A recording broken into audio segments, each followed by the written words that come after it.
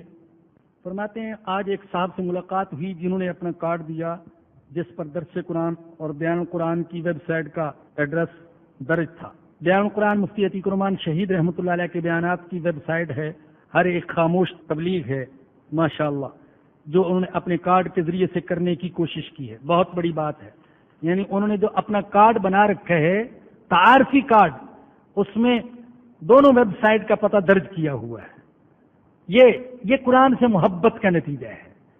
جن کے دل میں دین کی دعوت کا درد ہے اور قرآن کی محبت ہے، وہ خاموش اور بغیر کسی ستائش اور صلہ کی تمنا کے یہ دعوت کرتے رہتے ہیں۔ اللہ پاک ایسے حضرات کے نقش قدم پر ہمیں بھی چلنے کی توفیق عطا فرمائے۔ پہلی بات تو یہ ہے، الحمدللہ مجھ گناہگار کو اللہ پاک نے عمرے کی سعادت نصیب فرمائی۔ آپ حضرات مجھے مبارکباد دینا چاہتے ہیں، میں نے اجتماعی طور پر خود ہی مبارکباد قبول فرما لی۔ اللہ آپ حضرات کو جزا دے۔ بہت سے ساتھیوں نے دعا کے لیے کہا، بہت سے دعا کی توقع رکھتے تھے۔ میں ان کے اطمینان خاطر کے لیے عرض کر رہا ہوں کہ جن حضرات کے مجھے نام یاد تھے ان کے نام لے کر، جن کی صورتیں یاد تھیں ان کی صورتوں کا حوالہ دے کر اللہ سے، اور جن کا نہ نام یاد تھا نہ صورت یاد تھی، ان کے لیے اجتماعی طور پر ہر قبولیت کے مقام پر اور ہر قبولیت کی گھڑی میں دعا کرتا رہا کہ اے اللہ درس قرآن کے تمام حاضرین، تمام حاضرات، بلکہ دنیا بھر کے تمام سامعین اور تمام سامعات کی جائز ضروریات کو پورا فرما۔ اور الحمدللہ اس دفعہ چونکہ خدمت کرنے والے ساتھی مہیا تھے، اللہ نے کئی طواف کرنے کی توفیق عطا فرمائی۔ ایک طواف میں نے درس کے حاضرین اور حاضرات اور سامعین اور سامعات کی طرف سے بھی کیا ہے، اور یہ میرا آپ پر قرضہ ہو گیا۔ جب اللہ آپ کو توفیق دے گا وہاں جانے کی تو یہ قرض ضرور ادا کر دینا۔ دوسری بات یہ کہنا چاہتا ہوں، وہاں سے یہ دل میں ایک ارادہ لے کر آیا کہ انشاءاللہ اپنے ساتھیوں کو متوجہ کروں گا کہ ذکر کا زیادہ سے زیادہ اہتمام فرمائیں۔ بس ایک خاص بات دل میں اللہ نے ڈالی اور انشاءاللہ اس کی کوشش کروں گا۔ آپ حضرات ذکر کا زیادہ سے زیادہ اہتمام فرمائیں، ہو سکے تو تسبیح اپنے پاس رکھا کریں اور صبح شام اللہ کا ذکر ضرور کیا کریں۔ زبان کو لغویات میں ضائع نہ کیا کریں، کلمہ طیبہ کا ذکر، اللہ کا ذکر، استغفار، درود شریف، جو اللہ پاک توفیق دے کثرت سے ذکر کیا کریں۔ تیسری بات، مکرم و محترم انتہائی قابل استاد اور شیخ الحدیث، مفسر قرآن، داعی قرآن، خادم قرآن اور صاحب قلم اور بہت سی صلاحیتوں والے انسان حضرت مفتی عتیق الرحمان صاحب، انہیں شہید کر دیا گیا۔ آپ خوش نصیب ہیں، آپ میں سے بہت سے حضرات، کہ انہوں نے ان کو پچھلے اتوار اسی مسند پر درس قرآن دیتے ہوئے دیکھا اور سنا، اور آپ فارغ ہوں گے تو ان کا یہ یہاں دیا ہوا آخری درس آپ کو باہر دستیاب بھی ہو جائے گا۔ اللہ حضرت مفتی صاحب رحمۃ اللہ علیہ کی قبر پر کروڑوں رحمت نازل فرمائے۔ یہ بہت بڑا حادثہ ہے۔ صرف ان کے 7 بچے یتیم نہیں ہوئے، بلکہ سینکڑوں اور ہزاروں مسلمان جو ان سے استفادہ کر رہے تھے وہ یتیم ہو گئے ہیں۔ اللہ ہمیں ان کا نعم البدل عطا فرمائے۔ کئی سالوں سے یہ اندھے قتل کا سلسلہ جاری ہے اور بڑے بڑے علماء سے کراچی والے محروم ہو گئے، اور کراچی والوں یہ بہت بڑی محرومی ہے، اللہ کی قسم بہت بڑی محرومی۔ جب یہ حق گو عالم نہ رہے تو ہمیں دین، سچا دین، خالص دین کون سنائے گا، کون پہنچائے گا؟ حضرت مولانا علی الرحمان درخواستی کو شہید کیا گیا، حضرت مولانا محمد یوسف لدھیانوی صاحب رحمۃ اللہ علیہ کو شہید کیا گیا، ڈاکٹر حبیب اللہ مختار، حضرت مفتی عبدالسمیع صاحب، حضرت مولانا عنایت اللہ صاحب، حضرت مفتی محمد اقبال صاحب، حضرت مفتی نظام الدین صاحب شام زئی نور اللہ مرقدہ، اور مولانا نذیر احمد پونسوی صاحب، حضرت مفتی محمد جمیل خان صاحب، اور اب آخر میں حضرت مولانا مفتی عتیق الرحمان صاحب. نہ معلوم یہ سلسلہ کہاں جا کر رکے گا. یاد رکھیے کہ علماء کا وجود علم نبوت اور علم قرآن کی بقا کا ضامن ہے. اسی لیے نبی اکرم صلی اللہ علیہ وسلم نے ہم جیسوں کو علماء کی اہمیت اور فضیلت ذہن نشین کرانے کی کوشش کی ہے. کہیں تو اللہ کے نبی نے فرمایا العلماء ورثۃ الانبیاء، علماء انبیاء کے وارث ہیں. کسی حدیث میں اللہ کے نبی نے فرمایا لوگوں میں سے سب سے زیادہ قریب نبوت کے درجے کے وہ اہل علم ہیں اور اہل جہاد ہیں. کسی حدیث میں اللہ کے نبی نے فرمایا کہ ایک عالم اور فقیہ اور مفتی وہ شیطان پر 1000 عبادت کرنے والوں سے زیادہ بھاری ہے. اور ایک حدیث میں اللہ کے نبی نے فرمایا کہ لوگوں اے میرے امتیوں، یا عالم بنو یا طالب علم بنو یا علم کے سننے والے بنو، چوتھی چیز نہ بننا. یا عالم بنو یا متعلم بنو یا علم کے سننے والے بنو، چوتھے نہ بننا ورنہ ہلاک ہو جاؤ گے. کیا فضیلتیں ہیں جو اللہ کے نبی نے بیان فرمائی.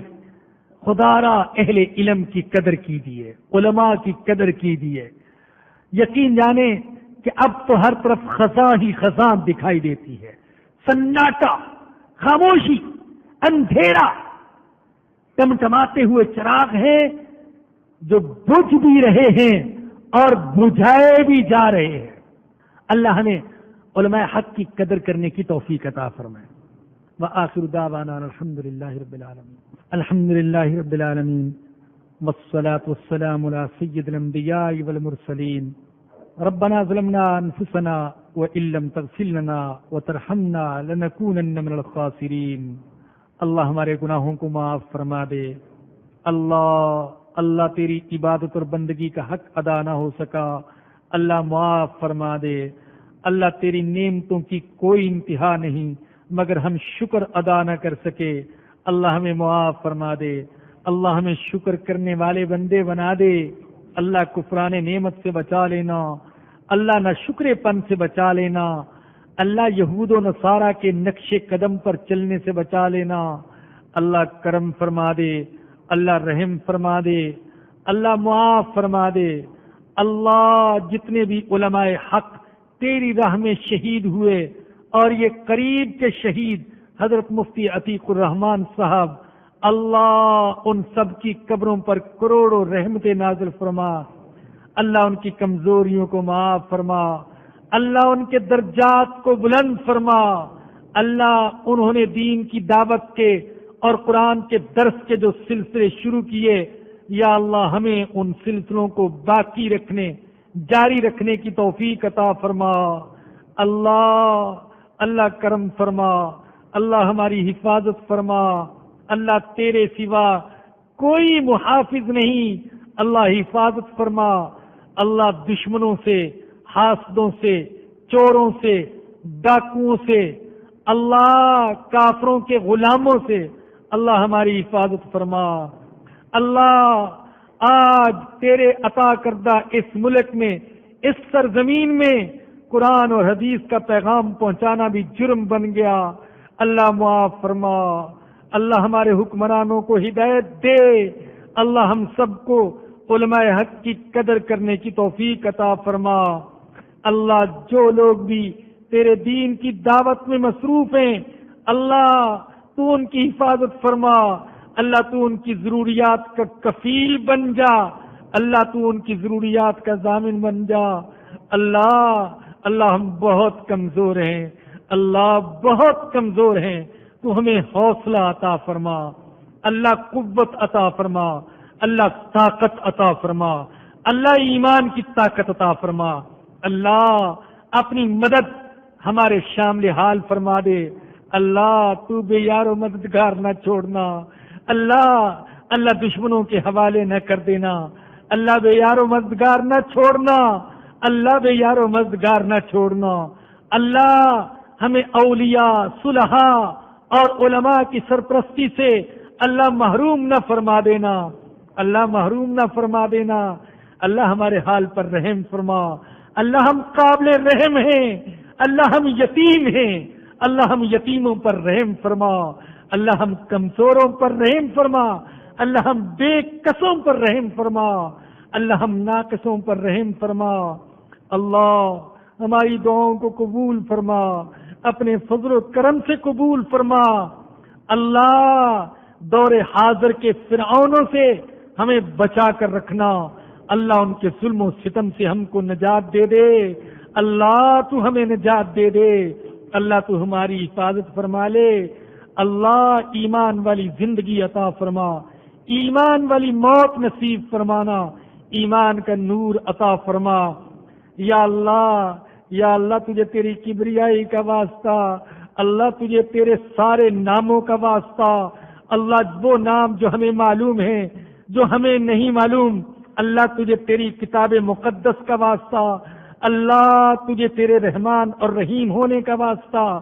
اللہ یہ جو درس قرآن شروع کیا، یا اللہ اس کی تکمیل کی توفیق عطا فرما دے، اللہ تکمیل کی توفیق عطا فرما دے، اللہ کرم فرما دے، اللہ رحم فرما دے، اللہ آسان فرما دے، ربا آسان فرما دے، یا رحمان یا رحیم آسان فرما دے۔ اے ابو جہل و ابو لہب سے محمد الرسول اللہ کی حفاظت کرنے والے اللہ، اے فرعون سے موسیٰ علیہ السلام کی حفاظت کرنے والے اللہ، ہماری حفاظت فرما۔ اللہ ہم بے سہارا ہو گئے، اللہ تیرے سوا اور کوئی سہارا نہیں، اللہ حفاظت فرما، اللہ تو ہمارا سہارا بن جا۔ اللہ تو اپنے سہارے سے ہم کو محروم نہ فرمانا، اللہ محروم نہ فرمانا۔ اللہ کس سے مانگے اللہ تجھ سے نہ مانگے تو کس سے مانگے اللہ تو ہمیں دوسروں کی طرف دیکھنے سے بچا لے، اللہ تیری طرف دیکھنے کی توفیق عطا فرما دے، اللہ کرم فرما دے، اللہ رحم فرما دے، اللہ معاف فرما دے، اللہ ان سلسلوں کو جاری رکھنے کی توفیق عطا فرما دے۔ اللہ جو مسلمان، جو دوست، جو مرد، جو عورتیں ان سلسلوں کو قائم رکھنے کے لیے اپنے مال، اپنی جانیں قربان کر رہے ہیں، اللہ ان کی قربانیوں کو قبول فرما لے۔ حضرت مفتی صاحب کے ساتھ جو ساتھی شہید ہوئے، اللہ ان کی بھی مغفرت فرما، اور بھی جتنے علماء حق کے ساتھ ڈرائیور، حفاظت کرنے والے، ملازم، اے اللہ شہید ہوئے، ان سب کے درجات کو بلند فرما۔ ربنا آتنا فی الدنیا حسنۃ وفی الآخرۃ حسنۃ وقنا عذاب النار۔ ربنا تقبل منا انک انت السمیع العلیم وتب علینا انک انت التواب الرحیم۔ صلی اللہ تعالی علی رسولہ وخیر خلقہ سیدنا و مولانا محمد وآلہ وصحبہ واہل بیت۔ درسقرآن.com آپ کے لیے پیش کرتا ہے تفسیر قرآن مولانا اسلم شیخ پوری صاحب کی آواز میں۔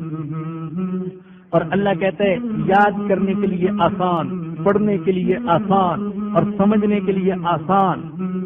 اس کے علاوہ اس مقبول ویب سائٹ پر آپ سنیے معروف عالم دین کے اصلاحی بیانات۔ تو اسلام کا نظریہ یہ ہے انا للہ و انا الیہ راجعون۔ حمد و نعت، بچوں کے لیے اصلاحی کہانیاں اور بہت کچھ۔ محمد کا روضہ قریب آ رہا ہے، بلندی میں اپنا نصیب آ رہا ہے۔ www.درسقرآن.com